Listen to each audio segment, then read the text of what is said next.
This 17 News at Noon podcast is brought to you by Clinica Sierra Vista. Welcome back to the 17 News at Noon podcast, where we share your news on your schedule. Well, good day. I'm Elena Rusk. We begin with your 17 Court Watch. And the man who forced his ex-girlfriend to take pills to induce a miscarriage was sentenced to prison today. It happened back on December 10th, 2019, when the woman told police Jagmeet Sandhu entered her home and held a gun on her while forcing her to take the pills to end their pregnancy. She said she had broken up with Sandhu 3 weeks earlier because he kept pressuring her to have an abortion. During an interview with police, Sandhu said he comes from a traditional Punjabi family who was, quote, very upset he impregnated the woman, who was described only as non-Indian, according to the court documents. Earlier this month, Sandhu pleaded no contest to a charge of involuntary manslaughter, while other charges, including first-degree murder, were dismissed. Sandhu will spend a year in jail and 3 years probation for the crime. He must also complete 100 hours of community service and a 1-year domestic violence program. Meanwhile, trial expected to begin in October for a man accused of raping and murdering Bakersfield teen Patricia Alatorre. The 13-year-old girl was first reported as a runaway, but a neighbor's surveillance camera captured her getting into a white pickup late on July 1st of 2020. Now, conversations were found on her Instagram account between her and a man insisting she meet him or he would post inappropriate photos of her online. Investigators quickly identified that man as 26-year-old Armando Cruz. Detained days later down south in Inglewood, court documents reveal Cruz described in detail how he killed the teen and showed that he directed investigators to where he left her cell phone and the construction site where he left her body. Cruz faces the death penalty if convicted, as charges on the grisly slaying of the 13-year-old. Today in court, a judge told attorneys to prepare jury questionnaires and to maintain communication while addressing issues. The judge said it should take at most a month to select a jury panel, with a trial date of October 17th. Now to our follow-up file. Today marks 1 week since a correctional counselor was gunned down while charging his car in southwest Bakersfield. This morning, still no answers as to who pulled the trigger or why. 47-year-old Benny Alcala Jr. was shot and killed last Wednesday night in the Target parking lot on Stockdale Highway. Mary Mendoza, his mother-in-law, says she believes Benny was targeted. Bakersfield Police Sergeant Robert Pear tells 17 News there is no suspect information for public release at this time and no new details about the case. Now, if you know anything about this shooting, you are asked to call the BPD, their number 327-7111.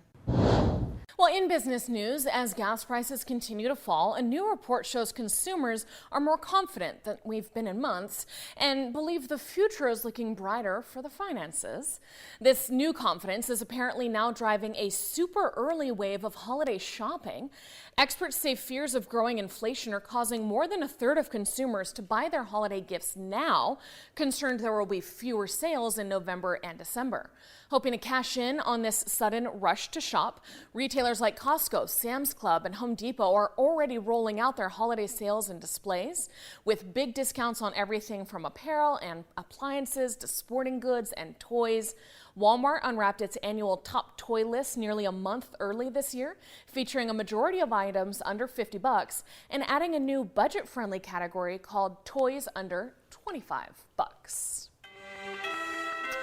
Well, now to a news update on the Kern County budget. County supervisors hearing the details of their $3.6 million budget yesterday, unanimously approving the new spending plan that will fund the county for the next fiscal year. The sheriff's office will get $271 million, some of which will go toward recruiting and retaining employees, as well as housing stipends for deputies assigned to areas that are traditionally difficult to fill. When it comes to animal services, spay and neuter programs specifically will see a boost in funds. The county also laid out how federal money from the American Rescue Plan will be used. Kern to allocate about $15 million to address mental health and substance abuse with outreach, intervention, and housing. More than $20 million will go toward county parks and $30 million allocated for safety and infrastructure projects in disadvantaged communities. Hello, this is Tim Callahan with Clinica Sierra Vista, and we're excited to unveil the Community Health Center of the Future, our comprehensive care center. It's located right across the street from Memorial Hospital. We have every service under one roof, from family medicine, OBGYN care, dental services for adults and children, behavioral health, and much more. So find your way to better care at Clinica Sierra Vista this year at our comprehensive care center. Visit our website, clinicasierravista.org, for the latest on this project. We'll see you soon. All right, making news around town, exciting developments as work continues on the Kern County World War II Veterans Memorial with an important deadline happening today. Construction of the site for that memorial is well underway at Bakersfield's Jastro Park. Now, unfortunately, the memorial won't be completed by Veterans Day, the original target date, but the fundraising drive is continuing. Today is the last day that you can sign up to have the name of a beloved World War II veteran engraved on the memorial. That memorial will be a lasting tribute to all military veterans who served our country in World War II, both here at home and abroad, and not just veterans who were in combat overseas. We are the only memorial that we know of that is honoring all of the efforts done here in Kern County. It is huge what our veterans did abroad, but we're also honoring those here locally.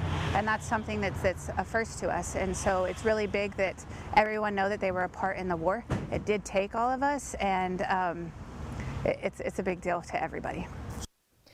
Ward saying so far they have received sponsorships to engrave the names of more than 450 local veterans on that memorial. If you'd like to donate today or if you'd like to sponsor a military veteran, head over to our website, kget.com. A reminder that the spray parks are open to help you and your kids cool off in this heat, but only for a couple more days. This is the last week to enjoy our parks for the season.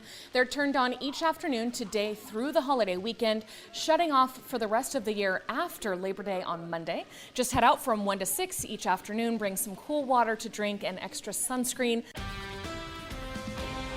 The 17 News at Noon podcast is a production of KGET and Nexstar Media Group. For more on all of the headlines in today's show, head to kget.com.